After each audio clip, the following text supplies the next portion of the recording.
welcome back to The Kindness Code. I'm Chelsea Bailey, and I'm here with the amazing Carmel Salisbury, who you'll all know by now. But today things are a little bit different, and we have reversed the roles. And Carmel, today we've got you in the hot seat, and I'm asking the questions. Fantastic. So we're doing this because we are The Kindness Code, and this is the Kindness Code podcast. But Kindness Code sort of started somewhere else. So what is the Kindness Code? The Kindness Code is a framework for working with children in therapeutic care settings, but it's also a training platform, which is to help people really embed the training by practicing in real life scenarios before it actually gets to real life and it really matters. So it's about building confidence. So when people are coming into the sector or there's challenging situations, they can practice what they're going to say, experience how they might feel, work through some of the techniques and the frameworks on how they can de-escalate, how they can connect with the children, and they can do it online before it's 2 o'clock in the morning or before that in a really challenging situation. Sounds amazing. And so I guess it's a way to embed the formal training that we all know we have to do all of the time that we might do once a year. But it sounds like this is something that we can kind of keep going back to. Am I right?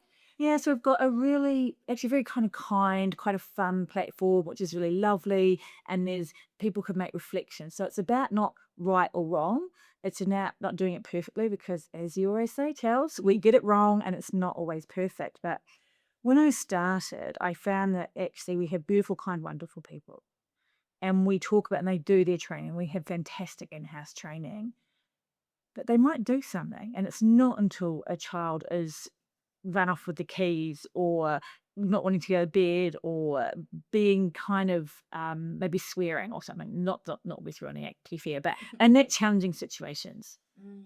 And it's all very well to have that training, but how do we really deal with the different situations? And so we've got a whole range of different scenarios. I think we're up to about 50, but we're keeping on building them. And we build these different scenarios so people can just pop on the app, say something's happened in the home. There's a different behavior that's presented that we haven't come across for a while. One of our team can go and they can practice what they would say in that situation. If they go, it makes them much more confident about going on shift, knowing they might be presented with these situations. It's also amazing for first time starters. We've had so much feedback on people saying, I've got to practice it. We can do a bit of role play and training, but it's not the same as going through loads of different scenarios. And they don't take ages, but it's a chance to actually say it. And then we've got all the statutory training, other training going alongside it. So it's really exciting. It's been a lot of work, Chelsea. Yes. It sounds so amazing. And I suppose you talked a little bit there about the reason for doing it was around all these kind, wonderful people, but really wanting to embed and give them that platform. But is there any other reason that you sort of have decided, do you know what, this is what's missing, this is what we need? I just the disconnect. I was in the homes, and occasionally children would say something. I think I'm not 100% sure they deal with it. And probably, I think for me, the biggest point was when that a fabulous new young youth mentor. She went out with a child, was great at connecting, and the child made quite a big disclosure, and she dealt with it pretty well. But it's one of those things that might not happen. You might do your training and not have a disclosure for years, and then you didn't have to know how to perform in the Yeah. moment. And so that was kind of the trigger. How do we practice this? How do we embed that training so they're really confident? So they really have to not just learn, but actually kind of regurgitate it back and practice their scenarios. So, and actually, so it was a collab between you and me. So I have to give Chelsea all the credit for the design. It was a well, didn't actually designer, but when we worked with the designer, this was this really kind and caring philosophy we wanted to come through in the design. Yeah. And we've got the kind framework, which works alongside, I mean, all of Chelsea's experience with the therapeutic training. And so we have trialled it in our own homes, and it's been fantastic. We've also, on the back of that, developed our team leader fast track program because we've developed the program, but we can embed the scenarios so that they have to do different scenarios and different training, which is helping to fast track. Because you think you're a team leader, you kind of need to do your mentor to do your time.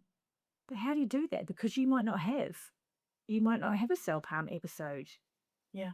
for 10 months, and then you dealt with it. And how do you know how to do that? I found that some of the feedback we've had from using it in our homes is that people are even finding it good if they are feeling a bit anxious before a shift because there's, say, a pattern of behaviors going on.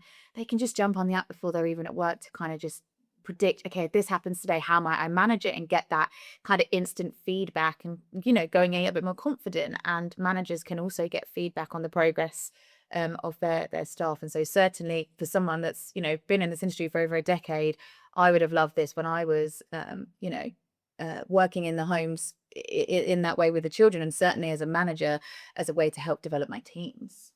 Yeah, so it's very exciting. So developing an app's not the easiest thing I've ever done. And so now we've got a few homes coming on board, other homes outside ours, which is really exciting. But just hoping using technology uh, to really help fast track, because as we know, it's a really, really tough sector, and it's really beautiful, kind people come into it and then they get put in really challenging situations. So hopefully this is going to go some way to helping build more confident teams, and then management who are more confident that we handle the situation. Ultimately, if we've got teams that are more confident, more experience in dealing with dysregulation, you can have better outcomes for our kids, which is what it's all about. Yeah, for sure. I think it's going to be amazing. So if I was somebody, then I'm a manager, I'm a director, I'm working with looked after children, I'm in schools, whoever I might be, but I want to know more. Where do I go? What do I do? thekindnesscode.co.uk. There's all the information on there. Booking a demo, because I've designed this for residential care, but I've got a little bit of interest from fosters and people who work in schools. Although for now we're focusing on the residential care, but it's thekindnesscode.co.uk. Have a call. I can show you through, and hopefully we can roll this out and make a really fundamental difference. Amazing. Well, if you're interested, then you know where to go, thekindnesscode.co.uk, and we hope to hear from you all soon. Thanks so much. Thanks, Josie.